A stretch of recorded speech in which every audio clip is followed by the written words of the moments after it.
Hello दोस्तों, कैसे हो आप लोग। आशा करता हूँ आप लोग अच्छे होंगे और मस्त होंगे। दोस्तों, मैं एएलपी और टेक्नीशियन वालों के लिए स्पेशली वीडियो बना रहा हूँ, जिसका कि पहला भाग मैंने पिछली वीडियो में कवर किया है और इस टॉपिक का नाम है मापन एवं मापन की पद्धतियाँ। पहले भाग 1 में मैंने 15 क्वेश्चन कवर किए हैं, जो कि सभी क्वेश्चनों में सभी पेपरों में, जैसे एएलपी, टेक्नीशियन, डीआरडीओ, कोल में पहले आ चुके हैं या अब आगामी वर्षों में पूछे जा सकते हैं। तो मैं उन्हीं को आपको कवर कराने जा रहा हूँ, वो भी फुल एक्सप्लेनेशन के साथ। तो चलिए स्टार्ट करते हैं वीडियो। और आज का फर्स्ट क्वेश्चन हमारा है, देखते हैं। श्रिंक रूल का इंच वास्तविक इंच से क्या होता है। ऑप्शन ए, छोटा होता है, बड़ा होता है या बराबर होता है या इनमें से कोई नहीं। तो दोस्तों, बेसिकली ये श्रिंक रूल क्या है। ये एक स्पेशल रूल होता है दोस्तों। क्या होता है? ये एक स्पेशल रूल होता है इसका प्रयोग कहाँ किया जाता है? जो पैटर्न बनाने के लिए किया जाता है, ठीक है। इसलिए इसको क्या कहते हैं? Pattern maker. इसको पैटर्न मेकर स्केल के नाम से भी जाना जाता है, ठीक है। और इसमें क्वेश्चन में पूछा था कि श्रिंक रूल का इंच वास्तविक इंच से यानी कि रियल इंच से क्या होता है, तो ये बड़ा होता है। ऑप्शन नंबर सी इसका सही होगा। और ये श्रिंक रूल जो है दोस्तों, विभिन्न मटेरियल के बनाए जाते हैं, जो कि अलग अलग मटेरियल के लिए अलग अलग श्रिंक रूल का प्रयोग किया जाता है। तो देखते हैं इसका ऑफिशियल आंसर क्या है। तो इसका आंसर है ऑप्शन नंबर सी, बड़ा होता है, यानी कि श्रिंक रूल का इंच वास्तविक इंच से बड़ा होता है। नेक्स्ट क्वेश्चन दोस्तों, ये क्वेश्चन जो है 2016 में डीआरडीओ मैकेनिस्ट होते हैं जो उसमें पूछा गया था। अगला क्वेश्चन है, साधारण कैलिपर्स निम्न धातु के बनाए जाते हैं। Mild steel, high carbon steel, tool steel या स्टेनलेस स्टील। दोस्तों, ये क्वेश्चन भी 2016 में ही डीआरडीओ मोटर मैकेनिक में पूछा गया था। क्या पूछा था? कि साधारण कैलिपर्स किस धातु के बनाए जाते हैं। दोस्तों, इसका आंसर होगा ऑप्शन नंबर बी, साधारण कैलिपर्स हाई कार्बन स्टील के बनाए जाते हैं, ठीक है। इसका प्रयोग कहाँ करते हैं? कि जहाँ पर ज़्यादा ही शुद्धता की माप करनी हो, ठीक है। एक होता है ये श्रिंक रूल के द्वारा जो है ज़्यादा शुद्ध वैल्यू नहीं आती, लेकिन कैलिपर्स की मदद से हम ज़्यादा शुद्ध वैल्यू प्राप्त कर सकते हैं, ठीक है। और इसका प्रयोग जॉब की लंबाई नापने के लिए, चौड़ाई नापने के लिए, मोटाई और व्यास नापने के लिए किया जाता है। अगर बात करें कि साधारण कैलिपर्स किस चीज़ का बना होता है, तो ऑप्शन नंबर बी सही है इसका, हाई कार्बन स्टील या ये माइल्ड स्टील का भी बना हो सकता है। तो इसको भी आप लोग ध्यान रखिए, माइल्ड स्टील का भी बना हो सकता है, ठीक है। ऑप्शन नंबर इसका बी सही होगा, हाई कार्बन स्टील। अगला प्रश्न हमारा है, निम्न में से कौन डायल टेस्ट इंडिकेटर का टाइप नहीं है। डायल टेस्ट इंडिकेटर का प्रकार नहीं है। तो plunger type, lever type, nipple type या इनमें से कोई नहीं। तो दोस्तों, डायल टेस्ट इंडिकेटर को तुलनात्मक अध्ययन करने के वाला एक यंत्र होता है, जिससे हम तुलना कर सकते हैं। तो इसको क्या कहते हैं? तुलनात्मक अध्ययन करने वाला यंत्र, ठीक है। इसीलिए इसे क्या कहते हैं? तुलनात्मक यंत्र। और इसका प्रयोग कहाँ पर किया जाता है? किसी जॉब की सतह की सरफेस की समतलता जांच करने के लिए, या किसी जॉब के टेपरनेस को जांच करने के लिए, या टेपर एंगल को निकालने के लिए इसका प्रयोग किया जाता है। और डायल टेस्ट इंडिकेटर कितने प्रकार के होते हैं? जैसे एक होता है प्लंजर टाइप, सेकंड होता है ब्रिटिश इंडिकेटर, तीसरा होता है लीवर टाइप। तो प्लंजर है, इसमें लीवर है, निपिल नहीं है, तो इसका आंसर होगा ऑप्शन नंबर सी। इसे मैंने नहीं पूछा था, तो इसका निपिल टाइप इसका आंसर सही होगा। नेक्स्ट क्वेश्चन है, डायल टेस्ट इंडिकेटर की ग्रेजुएशन किस दिशा में होती है? ये सेल बोकारो स्टील प्लांट में पूछा गया क्वेश्चन है दोस्तों। ठीक है, मैं क्वेश्चन वही कराऊंगा जो कि प्रीवियस ईयर में पूछे जा चुके हैं या आगामी वर्षों में पूछे जाने की बहुत ही ज़्यादा चांस हैं। तो ऑप्शन है क्लॉकवाइज, एंटी क्लॉकवाइज, किसी भी दिशा में, या इनमें से कोई नहीं। तो इसका सही आंसर होगा ऑप्शन नंबर ए, क्लॉकवाइज दिशा में। बात करें हम अगर डायल टेस्ट इंडिकेटर की लिस्ट काउंट माने अल्पतमांक, क्या होता है, अल्पतमांक कितनी होती है? तो 0.01 mm इसकी अल्पतमांक होती है। अच्छा, अब हम बात करते हैं नेक्स्ट क्वेश्चन की, जो कि है, इसका आंसर तो हो जाएगा ऑप्शन नंबर ए, सही आंसर हो जाएगा क्लॉकवाइज। नेक्स्ट क्वेश्चन हमारा है कि बिना एक्सटेंशन रोड का प्रयोग किए डेप्थ माइक्रोमीटर के द्वारा हम अधिक से अधिक कितनी गहराई माप सकते हैं? सॉरी दोस्तों, ये टाइपिंग में गलत हो गया है, ये है माप सकते हैं। ठीक है, तो इस ऑप्शन है 25 mm तक, या 50 mm तक, या 100 mm तक, या इनमें से कोई नहीं। क्या क्वेश्चन में कह रहा है कि बिना एक्सटेंशन रोड का प्रयोग किए बिना डेप्थ माइक्रोमीटर के द्वारा कितनी गहराई ज़्यादा से ज़्यादा हम माप सकते हैं? तो ये 25 mm ज़्यादा से ज़्यादा हम माप सकते हैं। डेप्थ माइक्रोमीटर का प्रयोग कहाँ किया जाता है?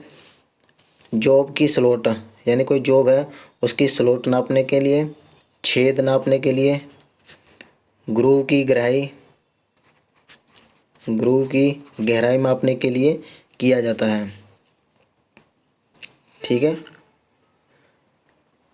और इसने कहा है कि बिना एक्सटेंशन रोड का प्रयोग कहाँ पर किया जाता है? के बिना डेप्थ माइक्रोमीटर के द्वारा हम 25 mm से अधिक हम माप सकते हैं। इसका आंसर होगा option number A, 25 mm। Next प्रश्न है, आउटसाइड माइक्रोमीटर के द्वारा अधिक से अधिक कितनी दूरी मापी जा सकती है? और ये क्वेश्चन कहाँ पर आया था दोस्तों? ये क्वेश्चन आया था विजाज स्टील फिटर में आया था। ये क्वेश्चन 2015 में पूछा गया था। ऑप्शन है 100 mm, 50 mm, 25 mm, या इनमें से कोई नहीं। ऑप्शन 100, 50, 25 या इनमें से कोई नहीं। तो इसका सही आंसर होगा अधिक से अधिक कितनी दूरी मापी जा सकती है? 100 mm। फ्रेंड्स, आउटसाइड माइक्रोमीटर का प्रयोग कहाँ पर किया जाता है? जॉब की बाहरी, यानी कि कोई जॉब है, जॉब की बाहरी माप करने के लिए किया जाता है। और अगर ये पूछे कि आउटसाइड माइक्रोमीटर किस सिद्धांत पर कार्य करता है, तो ये नट व बोल्ट के सिद्धांत पर आधारित होता है, मापक यंत्र होता है। अगर इसकी अल्पतमांक के बारे में पूछे, यानी कि लीस्ट काउंट के बारे में पूछे, तो ये 0.01 mm होती है। ठीक है, मार्केट में अलग अलग रेंज के माइक्रोमीटर उपलब्ध होते हैं, जैसे कि 0.25 mm का भी उपलब्ध है। ठीक है, 70 से 100 mm तक के भी माइक्रोमीटर उपलब्ध होते हैं। तो इसका आंसर होगा ऑप्शन नंबर ए। देखते हैं, ये आंसर होगा option number A. Next question दोस्तों, वीडियो थोड़ी लंबी होगी लेकिन क्वेश्चन जो है बिल्कुल सॉलिड होंगे। क्वेश्चन है, इनसाइड माइक्रोमीटर में थिम्बल के ऊपर क्या लगा होता है? दोस्तों, मुझे लगता है कि आप लोग ये क्वेश्चन पहली बार पढ़ रहे होंगे, आपको थोड़ा अजीब लगेंगे, लेकिन दोस्तों पेपर में यही पूछे जाते हैं। जैसे कि एएलपी की ट्रेड में पूछे जाएंगे या टेक्नीशियन वालों के लिए पूछे जाएंगे, जिसमें एएलपी में ट्रेड में क्वेश्चन आते हैं। Option A ratchet, option B movable anvil, option C fixed anvil, या इनमें से कोई नहीं। देखते हैं इसका आंसर क्या होगा। इसका आंसर होगा फिक्स्ड एनविल, ऑप्शन नंबर सी।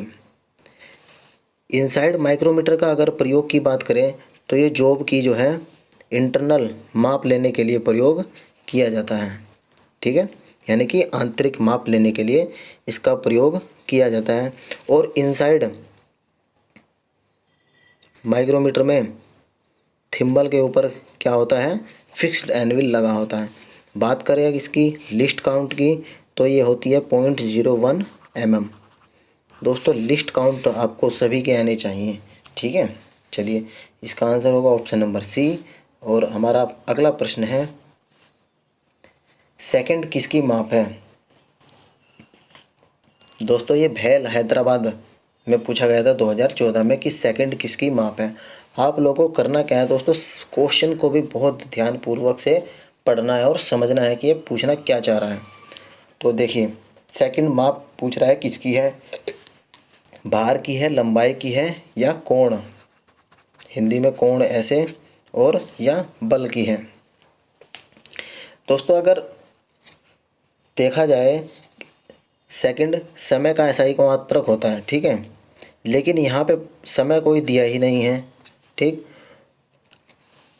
तो इसको एक जगह और प्रयोग किया जाता है जहाँ पर बहुत छोटे जो कोण होते हैं उनको दर्शाने के लिए सेकंड का प्रयोग भी किया जाता है। तो इसका सही आंसर होगा option number C. Next question हमारा है, वर्नियर कैलिपर्स के आविष्कारक पेरी वर्नियर किस देश के रहने वाला था।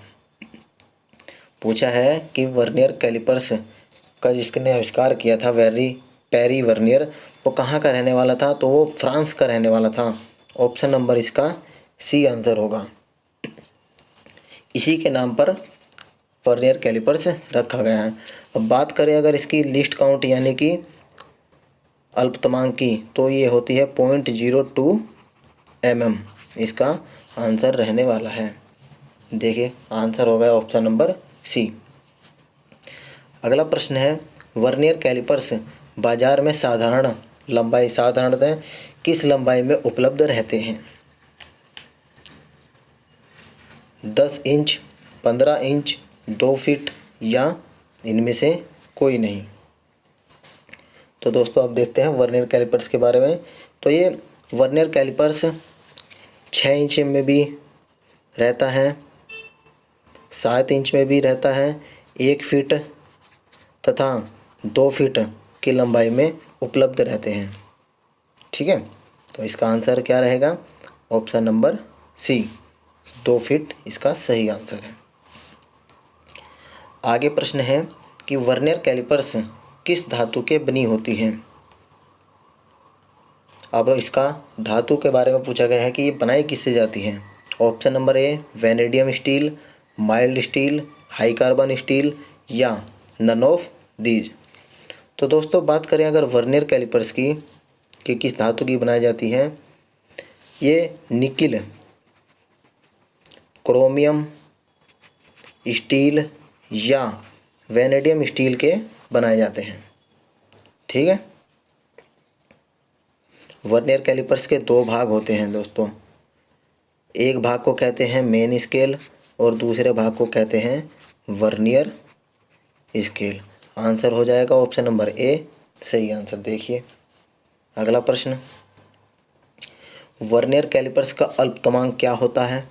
दोस्तों ये तो मैंने बता ही दिया, वर्नियर कैलिपर्स का अल्पतमांक होता है 0.02 mm, यानी कि ऑप्शन नंबर बी इसका सही आंसर होगा। दोस्तों अल्पतमांक यानी कि अल्पतमांक किसे कहते हैं। अल्पतमांक दोस्तों वो होती है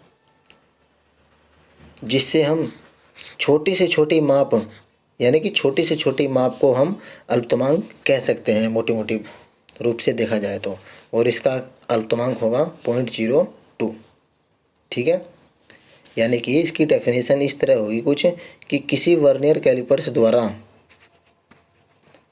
मापी जा सकने वाली छोटी से छोटी माप उसकी अल्पतमांक कहलाती है। ऑप्शन नंबर बी इसका सही आंसर होगा। आगे देखते हैं क्वेश्चन, वर्नियर स्केल पर 1 इंच के 10 भाग तथा एक भाग के कितने अनुभाग होते हैं। वर्नियर स्केल पर खींचा होता है ना दोस्तों, भाग बने होते हैं, तो उसी में पूछा है 1 इंच के 10 भाग होते हैं तथा एक भाग के कितने अनुभाग यानी सब डिवीज़न होते हैं, 2, 4, 15 या 15। तो दोस्तों जैसे कि इसमें बताया है कि 1 इंच के 10 भाग होते हैं, मान लो 1 इंच इतना है, इसके 10 भाग होते हैं, तो इस एक भाग के कितने अनुभाग होते हैं, यानी कि ये एक भाग जो है कितने भागों में बटा होता है, तो ये 4 भागों में बटा होता है। ऑप्शन नंबर बी इसका सही आंसर होगा। देखते हैं ऑफिशियल आंसर, और ये ऑफिशियल आंसर हमारा है ऑप्शन नंबर बी 4। चलिए नेक्स्ट क्वेश्चन देखते हैं दोस्तों। इसमें मैंने 16 क्वेश्चन कराए हैं जो कि बहुत ही इंपॉर्टेंट क्वेश्चन है दोस्तों। अगर क्वेश्चन हेल्पफुल लग रहे होंगे तो अपने दोस्तों में ज़्यादा से ज़्यादा शेयर करना, ताकि आगे आने वाली रेलवे की वैकेंसी में आप लोग अच्छा स्कोर कर सकें ट्रेड के क्वेश्चनों में, ठीक है। तो ऑप्शन है digital vernier calipers, vernier gear tooth calipers, vernier micrometer या इनमें से कोई नहीं। दोस्तों पूछा है कि निम्न में से कौन वर्नियर कैलिपर्स नहीं है, तो इसके लिए आपको कैलिपर्स के बारे में पता होना चाहिए कि वे कितने प्रकार के होते हैं। तो मैं आपको बताता हूँ। वर्नियर कैलिपर टाइप 1 होता है एक, वर्नियर कैलिपर टाइप 2 होता है, मैग्नीफाइड वर्नियर कैलिपर होता है, एक डायल कैलिपर्स होता है, और एक डिजिटल होता है जो कि आजकल प्रयोग किए जाते हैं, और एक वर्नियर गियर टूथ कैलिपर होता है। इसमें ये भी हो गया, डिजिटल भी हो गया, और दोस्तों वर्नियर माइक्रोमीटर इनमें से कोई नहीं है, तो ये अलग है, तो ये वर्नियर कैलिपर्स नहीं होगा। आंसर होगा ऑप्शन नंबर सी। चलिए अगला क्वेश्चन देखते हैं जो कि शायद हमारा लास्ट क्वेश्चन है। लास्ट क्वेश्चन है वर्नियर हाइट गेज में मार्किंग करने के लिए किस स्क्राइबर का प्रयोग किया जाता है, यानी कि हाइट गेज मापने के लिए स्क्राइबर का नाम बताना है, कौन सा स्क्राइबर हम प्रयोग कर सकते हैं। Offset scriber, straight scriber, pocket scriber या नन ऑफ दीज। तो दोस्तों हम ऑफसेट स्क्राइबर का प्रयोग करते हैं मार्किंग करने के लिए। हाइट गेज का प्रयोग कहाँ पर करते हैं, कार्यशाला में जब हम जॉब बनाते हैं तो उसकी ऊंचाई मापने के लिए प्रयोग करते हैं। इसके द्वारा एक होता है मीट्रिक प्रणाली। क्या होता है, मीट्रिक प्रणाली में 0.02 इंच तक, एक ब्रिटिश प्रणाली होती है 0.001 तक की माप कर सकते हैं हम इस लोग इसमें, ठीक है।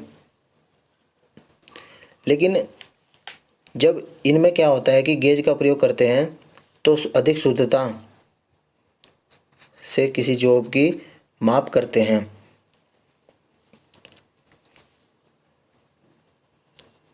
अगर हमें इससे भी ज़्यादा शुद्धता माप करनी है तो हम वर्नियर हाइट गेज का प्रयोग करते हैं, क्योंकि इसमें जो है ऑफसेट